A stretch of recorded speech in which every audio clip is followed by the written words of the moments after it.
ini saya akan menjelaskan tentang kimia dan sains. Kimia merupakan cabang ilmu sains yang mempelajari tentang komposisi, struktur, sifat, dan perubahan materi. Jadi kimia dan sains itu berkesinambungan. Yang kedua, metode ilmiah.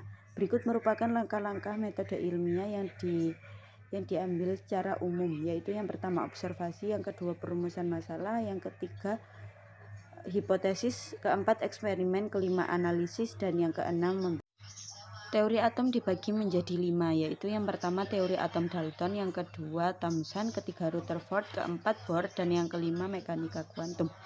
Klasifikasi atom dibagi menjadi 4. Yang pertama jenis unsur, jumlah proton, isotop, massa atom, konfigurasi elektron, dan yang terakhir sifat kimia dan fisik. Materi kimia dibagi menjadi 2, yaitu murni dan campuran. Sedangkan campuran dibagi menjadi 2 lagi, yaitu homogen dan heterogen. Homogen merupakan campuran yang tidak dapat dibedakan secara visual, contohnya air gula, dan heterogen, campuran yang dapat dibedakan secara visual, yaitu air dan minyak. Selanjutnya saya Senana Syariferin dengan NIM 2406031100035. Di sini saya akan menjelaskan tentang cahaya. Cahaya adalah energi yang berbentuk gelombang elektromagnetik, atau pada bidang fisikanya, cahaya disebut sebagai radiasi elektromagnetik. Nah, sekarang gelombang itu apa sih?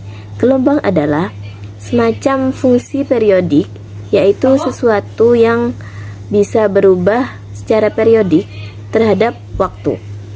Nah, di dalam gelombang sendiri ada yang namanya wavelength.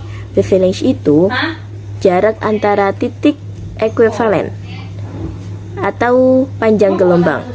Nah, kalau amplitude itu adalah ketinggian. Jumlah gelombang yang melewati suatu titik persatuan itu disebut frekuensi. Nah, kalau frekuensinya lebih tinggi, maka panjang gelombangnya akan lebih pendek. Sebaliknya, untuk gelombang yang merambat dengan kecepatan sama, maka frekuensinya akan lebih rendah, sedangkan panjang gelombangnya akan lebih panjang. Untuk mendefinisikan fungsi gelombang atau orbital tertentu, diperlukan 3 bilangan kuantum. Yang pertama ada kuantum utama disimbolkan dengan n kecil, yang kedua ada kuantum azimut disimbolkan dengan L kecil, yang ketiga ada kuantum magnetik disimbolkan dengan M kecil, dan yang keempat ada kuantum spin disimbolkan dengan ms kecil.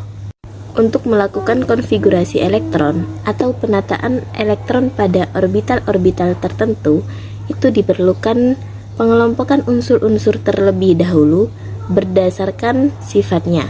Nah, pengelompokan unsur-unsur itu akan dijelaskan oleh teman saya. Pengelompokan unsur dalam tabel periodik menurut Dmitri Mendeleev dan Ledermeyer itu mengalami kesamaan, di mana yang pertama menurut mereka adalah tentang elektron valensi, yakni elektron keluar dalam sebuah orbital, di mana pada unsur utama, golongan utama, itu elektron valensi terdapat di orbital terluar, sedangkan pada yang transisi itu terdapat pada S dan P, di mana DF itu tidak dihitung sebagai elektron valensi. Kemudian adalah ukuran atom, di mana ukuran atom semakin tinggi, semakin ke atas periodenya, dia akan cenderung semakin kecil, dan semakin ke kanan begitu pula akan semakin kecil. Jadi yang tertinggi itu terdapat di Ca. Nah, untuk kedua hal ini nanti akan mempengaruhi terhadap pelepasan energi untuk melepaskan satu buah elektron.